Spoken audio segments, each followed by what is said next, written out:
Yeah, so the story of Sammy Davis Jr., I mean, it's so fascinating because you're talking about someone who was an entertainer from he was, I think, three, literally. Like he spent his entire life, that's all he did.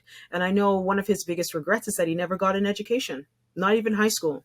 Like he was functionally literate, but barely. Right. And so that means, if you put that in context, it means a lot of his decisions were not made because he was reading. Okay. That's what I'm saying to you. A lot of his decisions were based on met someone and we got along and, it's the ideas sound great. So by the time Sammy's act, right? So Sammy was part of the Rat Pack with like Frank Sinatra and Dean Martin, like through the 60s performing in Vegas.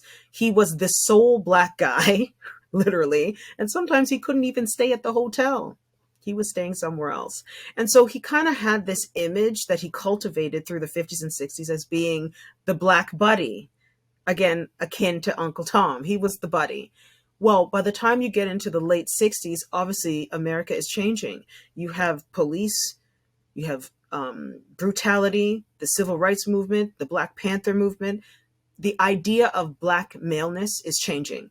Sammy is looking really outdated as part of the Rat Pack. It's just not coming together. So I think his idea, and he's not the only one. I talk about James Brown in the book as well, because both of these men who were very successful, but they saw themselves as individuals. By this point, they're not really connected to Black community. They're emblems of Black excellence or Black success.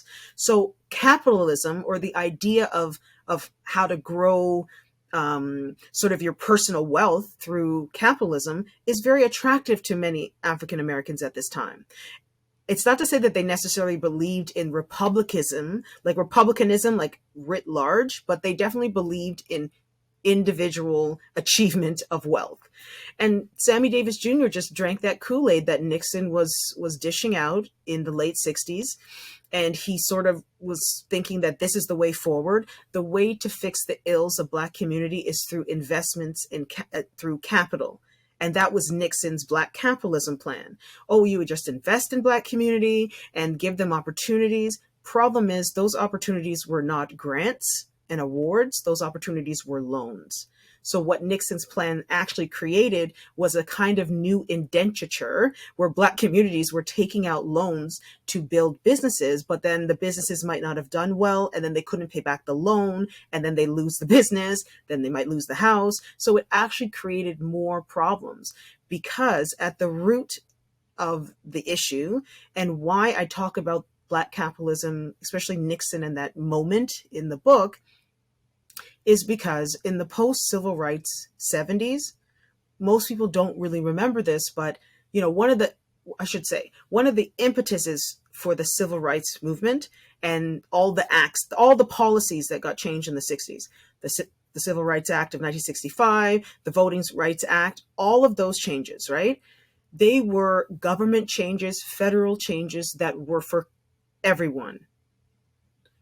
In the 1970s, under the Nixon administration, a lot of their policies were emphasizing individuals. So the individual person, it was no longer about community or collective supports. And so what happened through that decade is that the government removed collective supports.